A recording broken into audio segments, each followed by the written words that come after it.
Sorry I couldn't be with you in person today, but we're in the midst of budget meetings here, and frankly, I could use the extra hour and a half in travel time to get back and forth to our budget meeting. So thanks for your indulgence as I dial in remotely.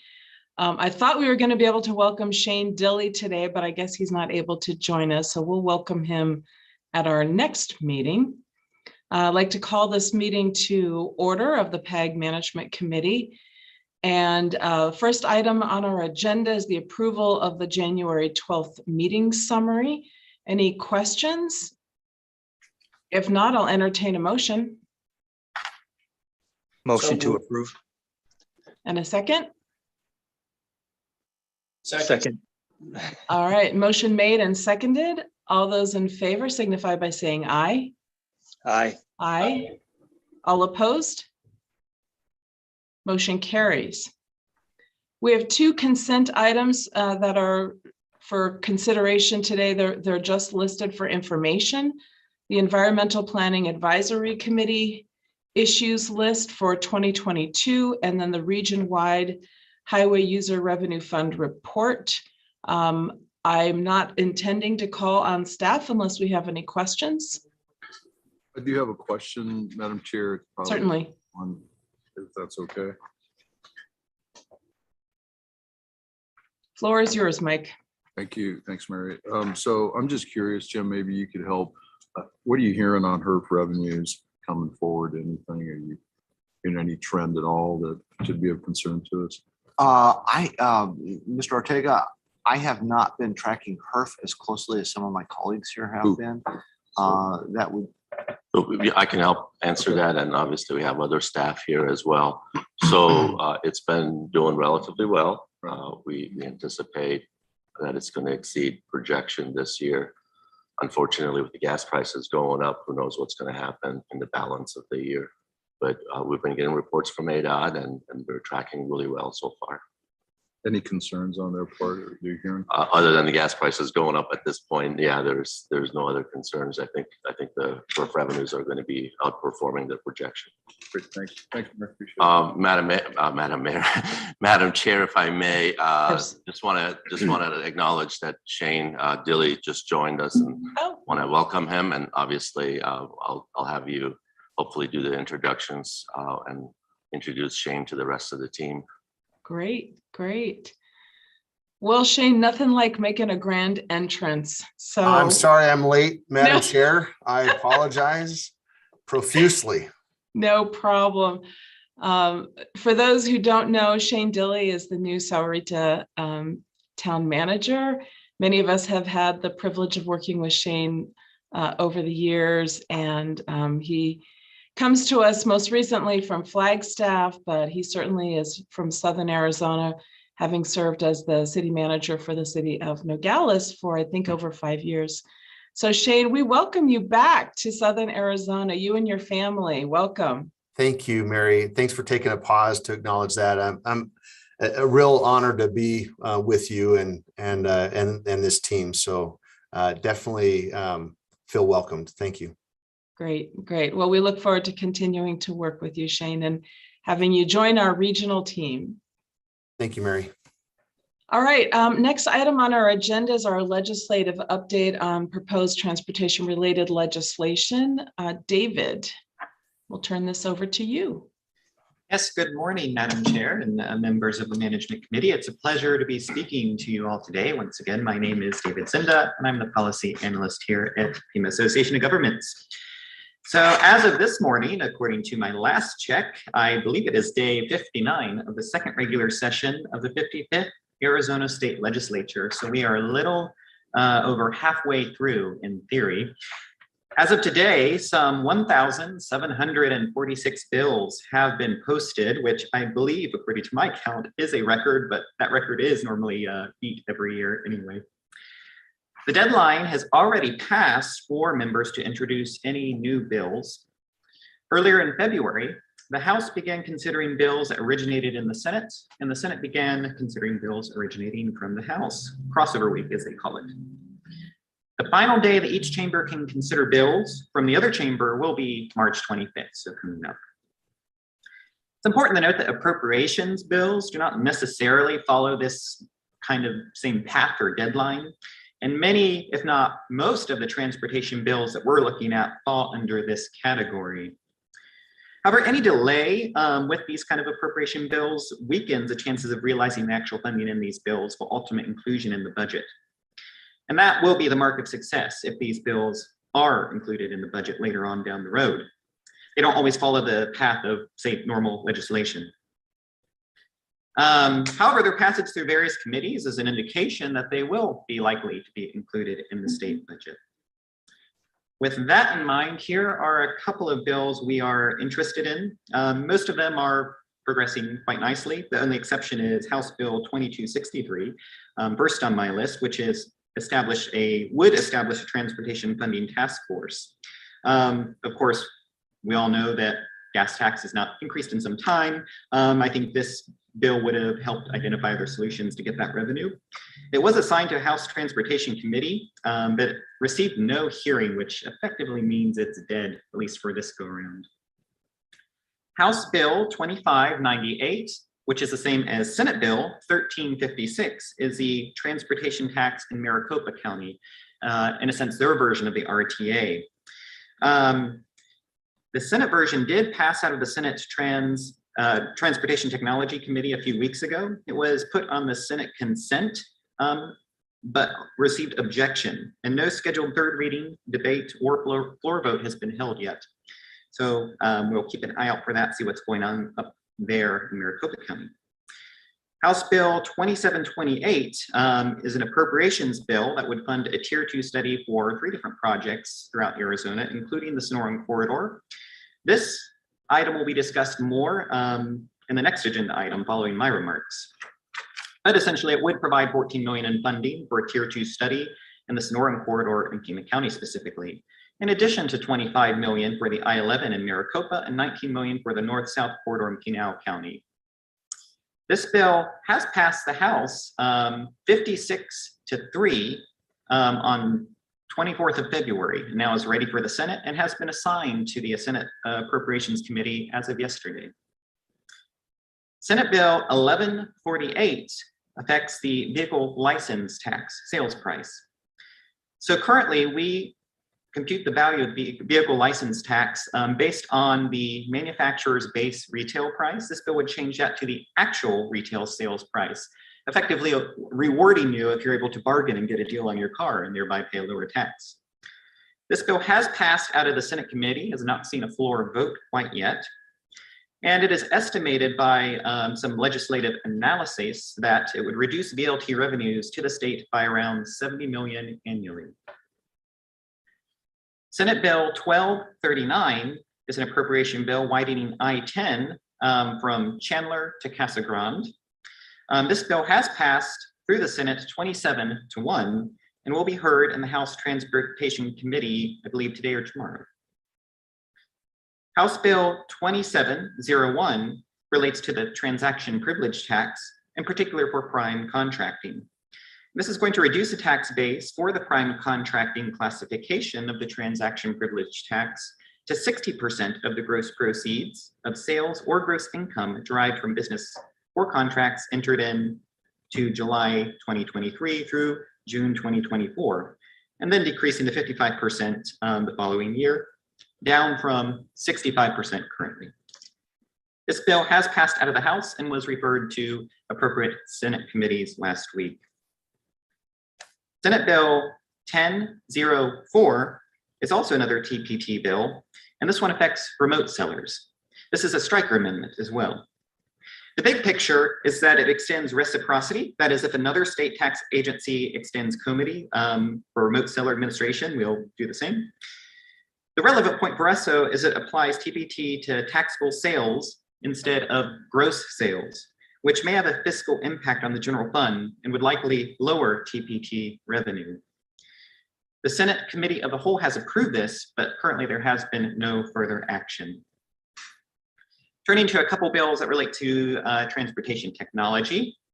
Senate Bill 1151, titled Charging Station Pilot Program Appropriation, would provide some money, about $500,000 from the general fund for the next fiscal year to cover the cost of installing electric vehicle charging stations at various state agency locations. It is a pilot program. This bill passed, looks like yesterday, 17-10 in the Senate, and now is headed off to the House. Senate Bill 1154 sets up a transportation electrification study committee. And it would establish this 11-member committee to collaborate with local governments, electric utilities, environmental groups, transportation industry, and other interested communities to identify the best ways to encourage an economy-wide transition from carbon-fueled vehicles to electric vehicles. And then there would also be an associated report to go to the governor and the legislature by 2023. And this bill has passed out of the Senate as of February 23rd, and we'll look to see what happens over in the House. At the federal level, we all know that the current continuing resolution for the federal budget will expire on Friday. As of early this morning, about 1 a.m., the House released a joint framework for funding the government for the rest of the fiscal year. This would include a 4-day continuing resolution through next Tuesday, March 15th, to buy a little bit of time. But the framework for the full budget deal is currently out, and I encourage you to look at your favorite news outfit to find out what is inside there, if not the law itself. Just to highlight a couple of the top line numbers here, top lawmakers released this framework for $1.5 trillion package. This is going to increase domestic spending by 7% over current levels, so about $730 billion in domestic spending. And this would, of course, provide funding for a lot of the transportation initiatives in the Infrastructure Investment and Jobs Act that was recently passed, with a similar obligation limitation, it would seem, that we were used to seeing, if not a little bit higher. It also marks the return of earmarks. With that, I think this concludes the legislative updates, unless there are any other questions. Great. Dave, thank you so much. And thanks for all that you do to try to monitor everything that is going on up at the legislature. I know it is a more than full-time job during this legislative session. Any questions for David? We have one in the room here. Madam Chair. Oh, yeah, sorry. Go ahead, Rod. Thank you. I have a question about, I guess it would be Senate Bill 1239. Yes. Following associated with that, I didn't hear that. Yes, this would be $400 million appropriated from the general fund. Thank you. Yes.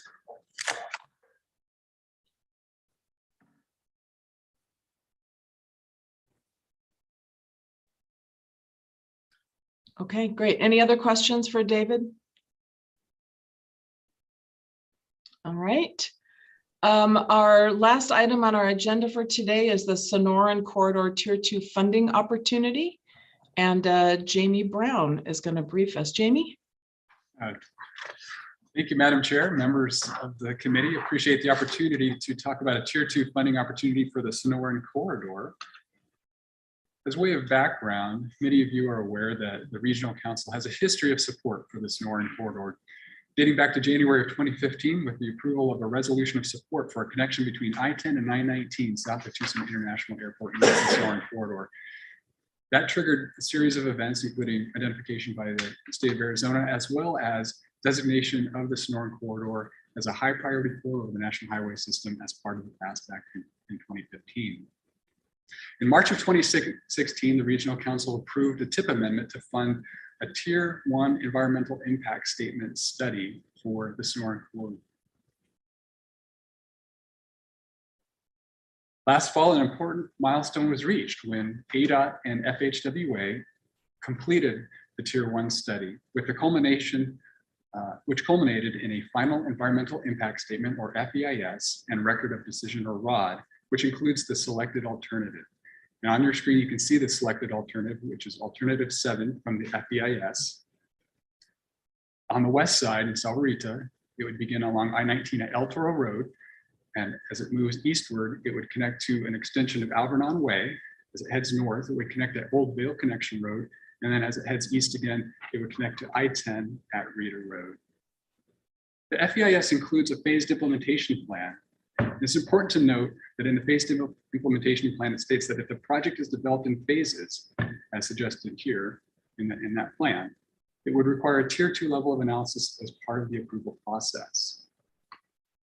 As David just reported, the state legislature is considering HB 2728 that would appropriate from the general fund $14 million to the state of Arizona Department of Transportation next fiscal year for a tier 2 study of the Sonoran corridor. So because there is a chance that a tier 2 study could be funded, we wanted to reflect on some important information that was provided by ADOT in December as part of a presentation by Carlos Lopez. In his remarks, he stated that future tier 2 environmental study approval can occur if several conditions are met. That includes, it must be consistent with a fiscally constrained long-range transportation plan, what we call a regional mobility and accessibility plan, or RMAP. It must have at least one subsequent phase, such as right-of-way acquisition, design, et cetera, of the project in the Transportation Improvement Program, or TIP, as well as the funding needed to advance the project, so the source and appropriate amount. Additionally, his remarks included points about having those segments needing to have independent utility. So any future phases in those segments must serve the purpose and need in the EIS, even if no other work is done. Additionally, they must have logical termini, a rational ending and beginning point. So it can't just begin and end anywhere. And a rational beginning and end point could include a major road, interstate, or airport. And then finally, a tier 2 environmental impact study is valid for about 3 years, after which time, if there's no continuation on the project, a reevaluation may be necessary. So in summary, PAG has a history of support for the Sonoran corridor. An important milestone was reached last fall with the completion of the Tier 1 study by ADOT and FHWA. The Tier 2 level of analysis is required for any subsequent phases. And if funding for a Tier 2 study is approved through HB 2728, funding for any subsequent phases of the Sonoran corridor must also be identified and included in the PAG TIP prior to final Tier 2 approval. So it's important to mention that that's prior to approval doesn't mean prior to commencement of a Tier 2 study. And then finally, if HB 2728 does not pass, there currently is no funding to proceed. However, it's important to note that the project has been submitted for consideration as part of RTA Next, subject to approval, review and approval by the CAC. So with that, any additional comments by staff are welcome. We're here to take your questions if you have any. Rick Ellis, our Director of Transportation Services, as well as David Zinder are also available to take your questions. And again, even though there's a chance that there is funding for a Tier 2 study, there are a lot of unknowns still remaining about this effort. So we still don't know how we would fund a future phase in the amounts and studies. With that, we're happy to take your questions. Thank you.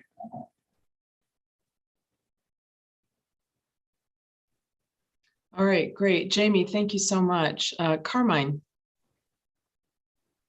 Madam Chair, a question for staff and maybe for the members of the committee as well. What can we do regionally to support this effort to appropriate Tier 2 funding? Is there a mechanism for us to jointly send a letter of support, or how would we get our input registered as a region, not just as a group of individual entities? Madam Chair, if I may, great question, Carmine. As Jamie mentioned earlier, Regional Council has previously acted in support of this project, and we've submitted multiple letters in support of the project. We'll be happy to do that and take that previous action as a signal of the support from the region. Excellent, thank you. Yeah, I think that's a great idea, Carmen. Thank you. Other questions or comments from the committee? Shane? Thank you, Madam Chair. Just being new to the region here, I'm wondering how the Sonoran corridor lines up with the I-11 effort. Can somebody on staff just like 20 seconds kind of explain that? Is there a connection relationship, or is it completely and entirely different? Thanks. Yeah, great question. And can I ask staff also to let the slides go, since we just have a big question sign on there so that we can see it. Thank you. Jamie, you want to jump in, or Farhad, and answer that question? I'll start this one. We Okay. might have to have a tag team. Might Obviously, be more than 20 seconds, Shane, just so you know. Oh, shoot. So- Okay. Sorry, everybody. Sorry. That's okay. So there's definitely multiple layers of kind of a connectivity with I-11. The technical aspect of it, I'll have staff kind of give you an update on the technical studies and the status of the studies on I-11. But as a kind of an overall concept, there's been separate studies done. Both studies kind of try to identify some level of connection, but at the same time, they were clear to make sure that they are separate from each other. Obviously, in practice, there will be some connection once both projects are completed. But for planning purposes and going back to the Tier 1 study that Jamie was just talking about, they purposely wanted to designate those two as a separate project so they don't interfere with each other's approval process per se. So I'll hand it over to Jamie, or maybe even Rick can talk about some of the technical issues as far as the DCRs and the Tier 1 studies and how they determine if there is any separation between the two. Thank you, Madam Chair. Mr. McGreevy.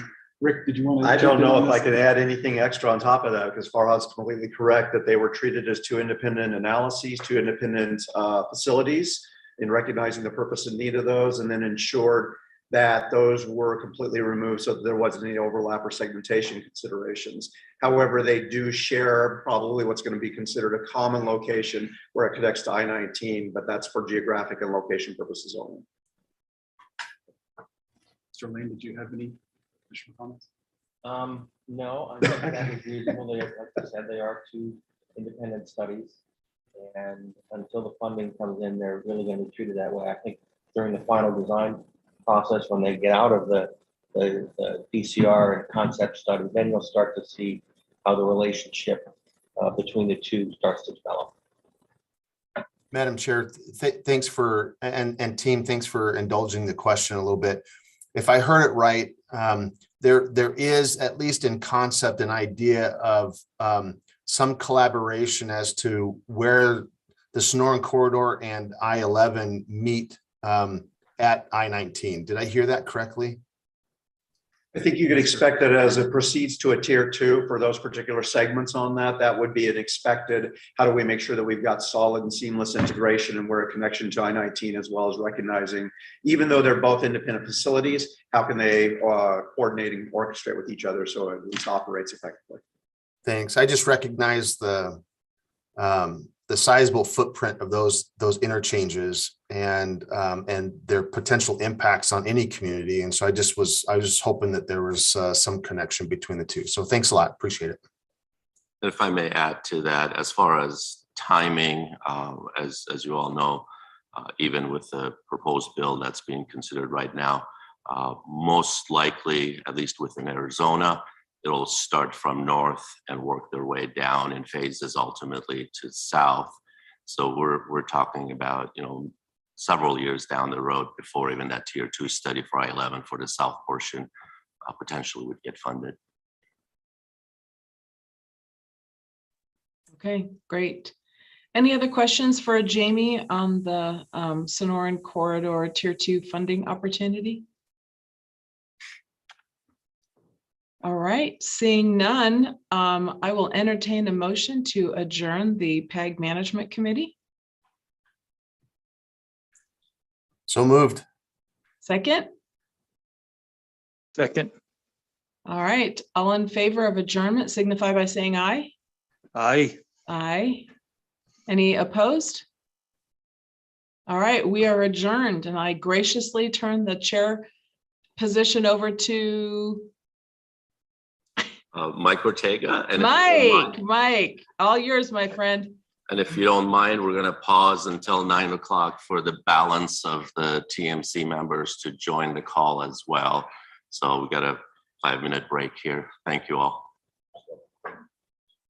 Yes, we will start recording and broadcasting. Turn the mics off.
Yeah, so it's a problem, but that's my response.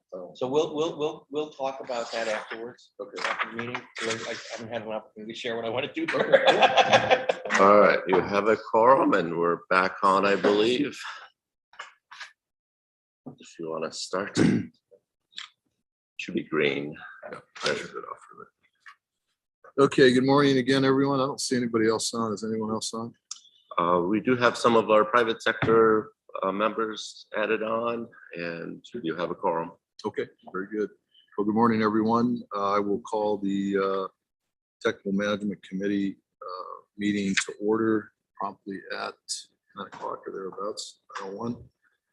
First item is approval of the January 12th meeting summary. Do I have a motion to accept that? So moved. There's a motion on the floor. Is there a second? Second. You, motion second. Any discussion on that? Hearing none, call for the question. All in favor signify by saying aye. Aye. Opposed?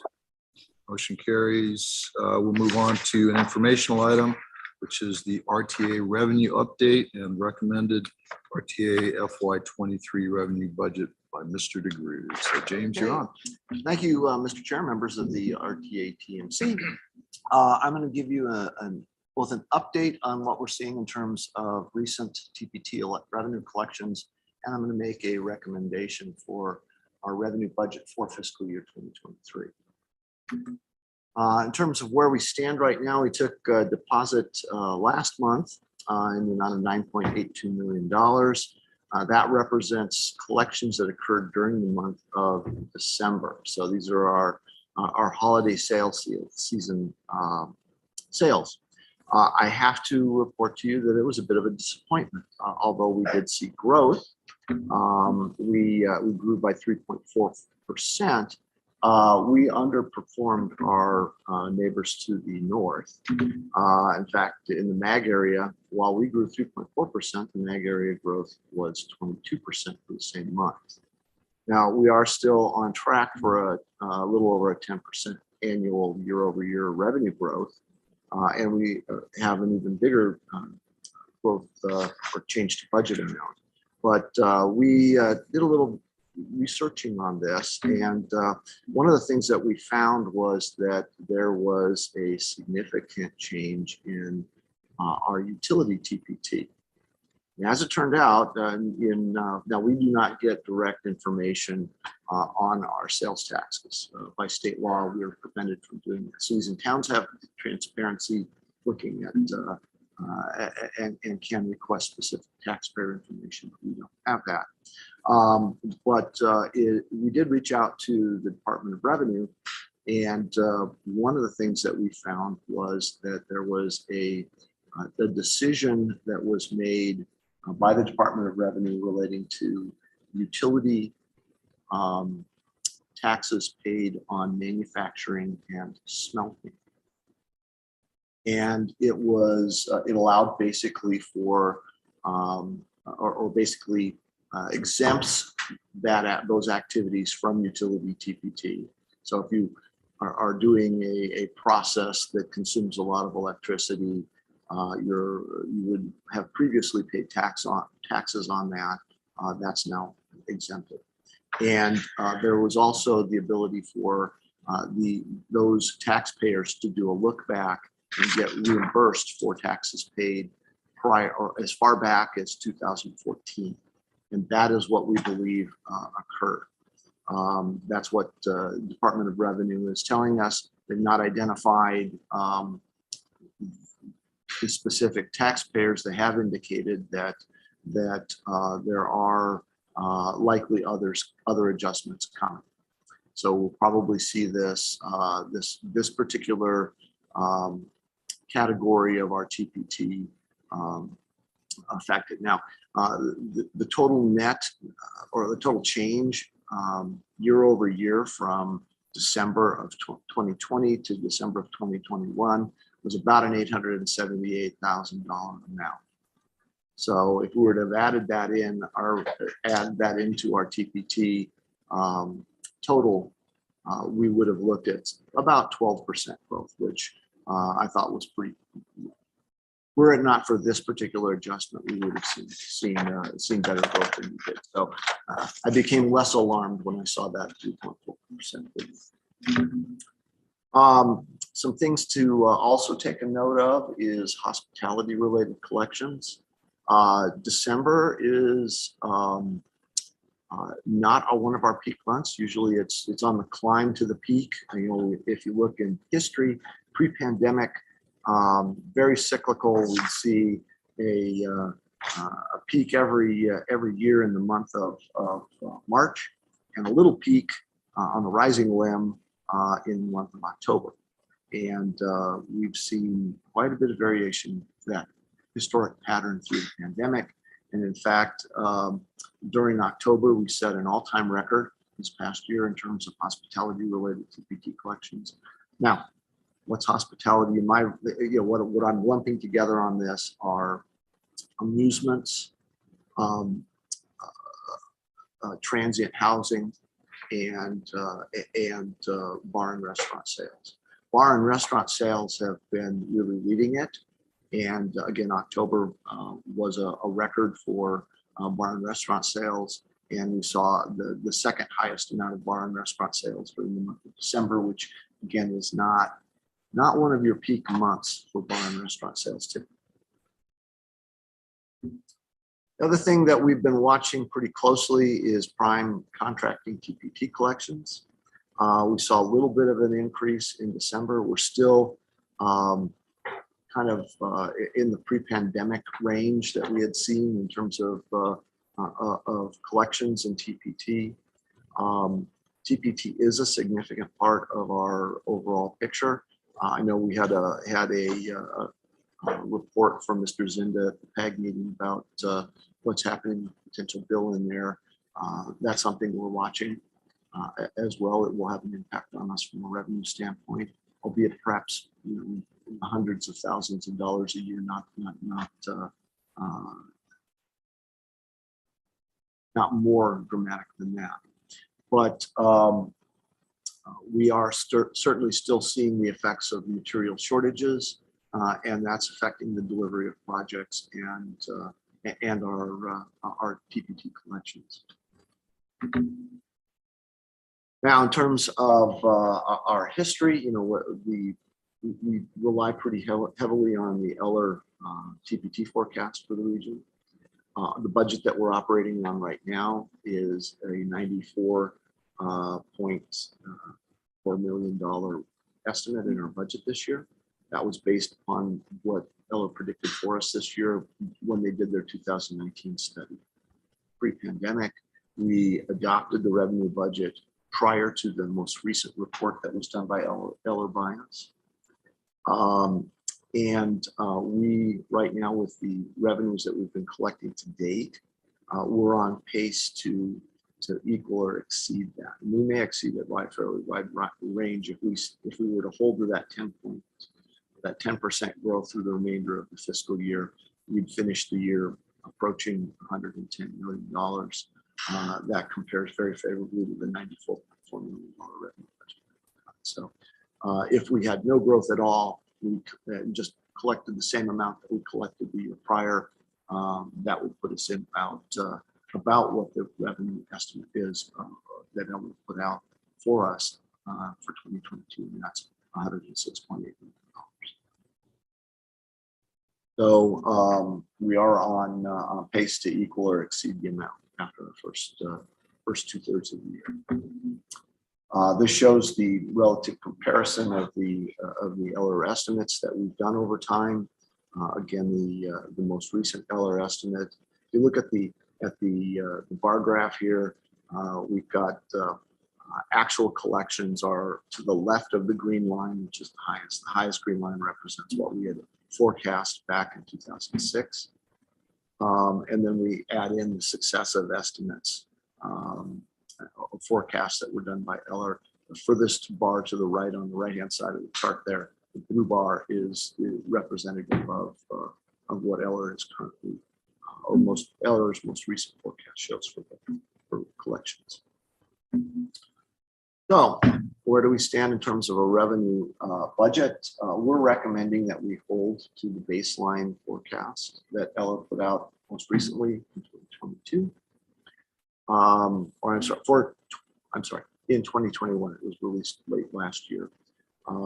They are predicting or had forecast $107.026 million for fiscal 23 TPT collections. That's the baseline forecast. We also have an optimistic and a pessimistic forecast that go with it. But the baseline forecast really was informed by what the trends were expected through the pandemic. It included a cessation or a tapering off of pandemic-related assistance from the federal government, and the stimulus funds are waning, and it does show a moderation in growth next year. So that growth will resume again in later years, but for fiscal 23, it predicted a slowdown. And that, Mr. Chair, is the basis for our recommendation and our recommendation for revenue budget for next year. Very good, Jim. Thanks. Questions from the committee?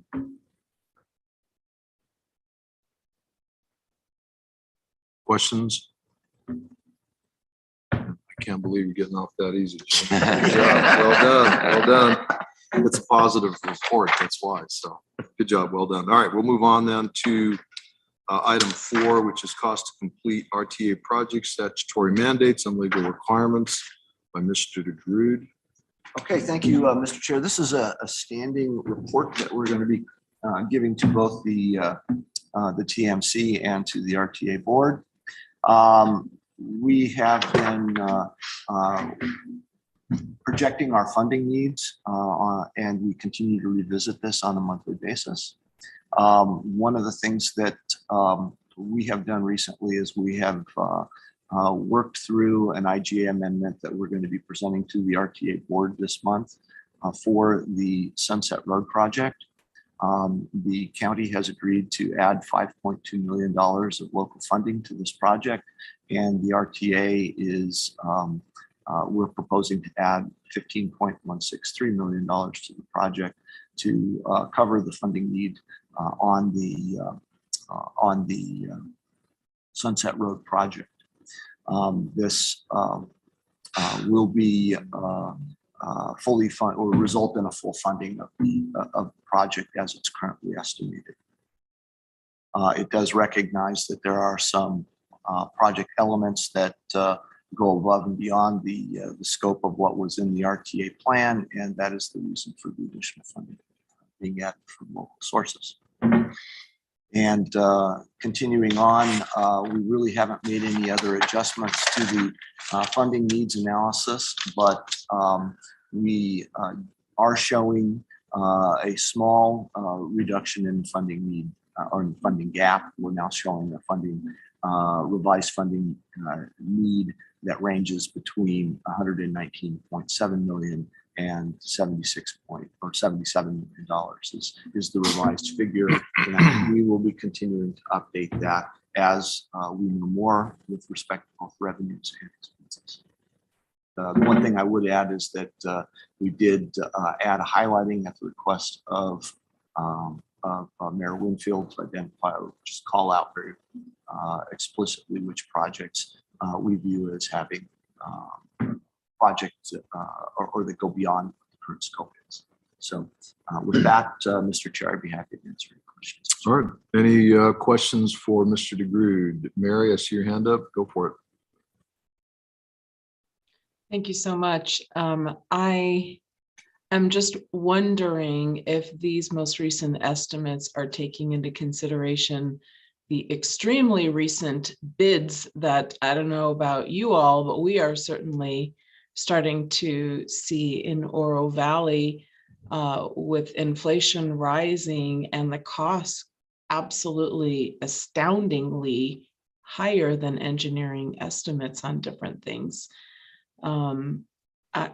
So, I mean, is this based on recent bids? Is this our best guess? Is this I feel like we're all having to put like 30% accelerators or, on our capital projects these days. And certainly with all of the dump of the federal dollars into the system, we're going to see a lot of these moving forward. So I'm just curious if this includes that, or if we'll just have to kind of wait and see after they go out.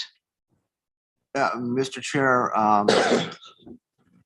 Ms. Jacobs, this is based upon estimates that we've worked through with our jurisdictional partners, and they are either based on the 2019 estimates that were done in the RMAP or more recent estimates that we've worked through with the jurisdictional partners.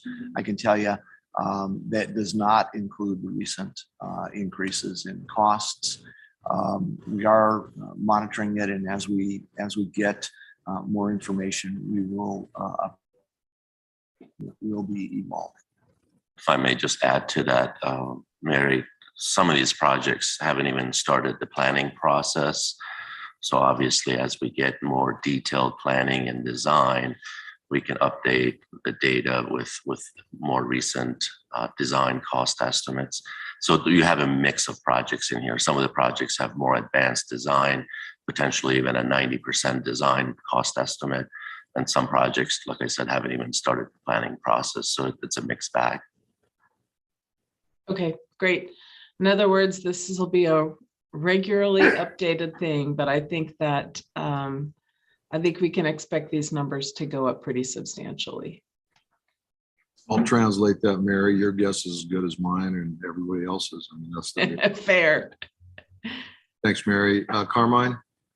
Yeah, Mr. Chair, and in response to the question, at least specifically on that Sunset Road project, that Pima County's been working with ADOT and with RTA leadership on, we're at 95% design plans, and we've been taking into consideration the recent pricing increases, and we're seeing north of 25%, right in that 28% range increases. So on that project, we have factored that in, and I think that supports what we heard as these projects move farther along in the design stage. Those numbers are going to have to be updated to reflect the reality of what's going on at that time. And if I may, Mr. Chair, just want to thank the RTA team leadership there, as well as ADOT for working closely and tirelessly with Pima County on that Sunset project, and the ability to tie that in with the work that ADOT is progressing for the mainline widening and also that traffic interchange there at Sunset. So extremely appreciative of all the effort by all the parties that have gone into getting us to the point where we have funding committed and ready to move forward in concert with ADOT on bidding those projects. Very good. Thanks, Carmine. Other questions or comments for Jim? Okay, that was an informational item. We'll keep moving. Project Review Task Force update. Again, Mr. DeGroot. Okay, thank you, Mr. Chair.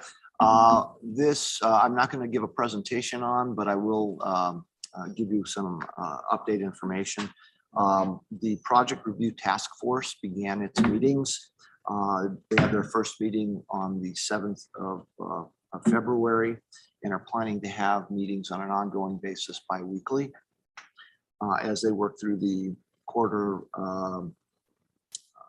scope change requests and continue to look at the progress of projects and cost estimating and so forth. One of the things that they're really working on extensively right now are the costs or the scope change requests that we've seen. They were at our invitation. We went out and said, if you have suggestions for how we can bring these projects in closer to budget and work through the funding gap issues. If you have creative solutions, please bring them forward. We ended up with basically 3 different kinds of requests. We did receive one request for project or recommendation for project elimination. We received a number of requests for scope reduction. And we also received one request and anticipate others on scope expansion based upon current needs.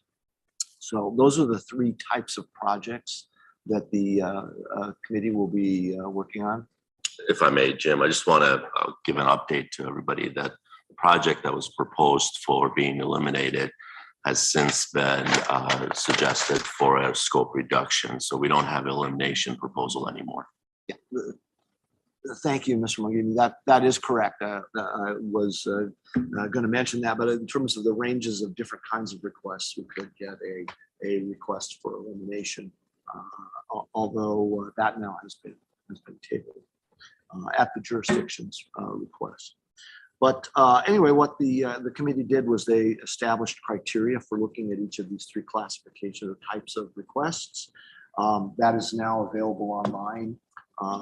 And they adopted their project review criteria on the 7th of February. The next met on the 16th of February, and one of the things that they had requested is that we make materials available for them to use in their review efforts. We have now posted in a part of the RTA library that's publicly accessible, the 2045 or the RTA Administrative Code, RTA statutes, voter approved RTA plan, the 2030 Long Range Transportation Plan, the 2045 RMAP updated in 2020, the URS cost estimates and maps associated with that, and the current cost estimates associated with the RMAP. And we're adding regularly material to that, including materials that are being submitted to us by the jurisdictions as we go through their specific projects. One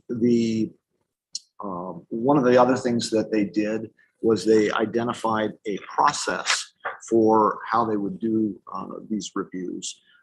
What the project teams are being asked to do is present their requests or recommended scope changes, along with other lead agencies that are collaborating with them or affected by them. The committee is proposing to prepare draft findings and then share them with the jurisdiction or the lead agency that's making your request prior to finalizing them. So they'll be able to take in specific input from the lead agencies, and then review the comments on the draft findings, consider them and change them as they deem appropriate, with revised draft findings being forwarded to the technical management committee together with the recommendations and responses from the lead agency. So that's the process that they've developed that they'll be moving forward with. We had our first meeting with a jurisdiction. It was on it was with the city of Tucson. We had Mr. Hartley and Ms. Rain present the First Avenue project, the grant to river section of it. That took place on March 2nd. And we have scheduled on March 16th, the next meeting. That agenda will be going out likely today. That will include a presentation from Pima County on their First Avenue project and the revision that they've made to. That's a project that came in initially as a recommendation for an elimination. We had a conversation with them about what that meant in terms of promise to the public. They've since revised their recommendation to make it a scope reduction rather than a project elimination. That way, they're proposing to maintain the multimodal development in that corridor. So we have a fully functional corridor up and down First Avenue.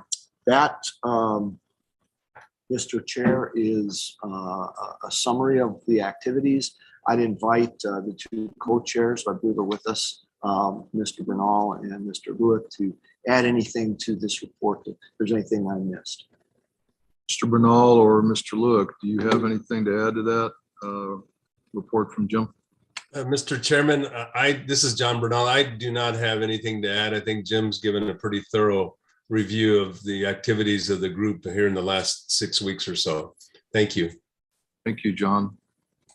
Curtis, anything from you? At don't believe he's on. Okay. So just out of curiosity and we went through a lot of energy and effort, a lot of analysis and engagement to make a recommendation. What I'm wondering is the process that's outlined by the review committee. I want to make sure that we're not duplicating effort or that we're not doing more than we need to. And I'm not trying to cheap out necessarily. I'm just thinking about resource allocation and capacity on everybody's end. And so I throw that out as something to think about for the future, because I sense that, we went through an exhaustive analysis of that effort, and I want to make sure that we didn't duplicate any effort that either the committee is going to do down the road. If it's helpful, great, I'm good with that, then we're done. But in the future, I just want to make sure that we are cognizant that, that's a lot of work for us to go through that as an entity, and I'm not sure the others need to go through that and end up in the same spot. So just a thought there. I wanted to go ahead, John. Yeah, Mr. Chairman, I just want to make sure we're clear about that the requested additional information is very technical information about essentially the capacity of the intersections, given that we're talking about a scope reduction in through lanes from 6 to 4. I think Mr. Lewick in particular, with his background in traffic engineering, is wanting to make sure that we can confidently say, yes, the capacity constraints at intersections have been fully addressed in suggesting this scope change. Very good. Thank you, John. I appreciate that clarification. Yeah, thanks.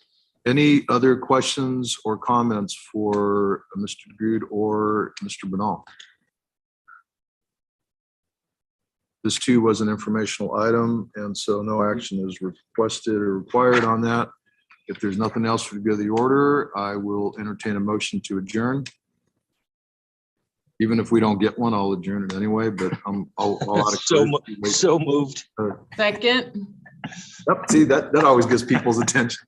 All right, thank you so much. Appreciate everybody's attention and being here, and hopefully one of these days we'll all be back in person. So take care and have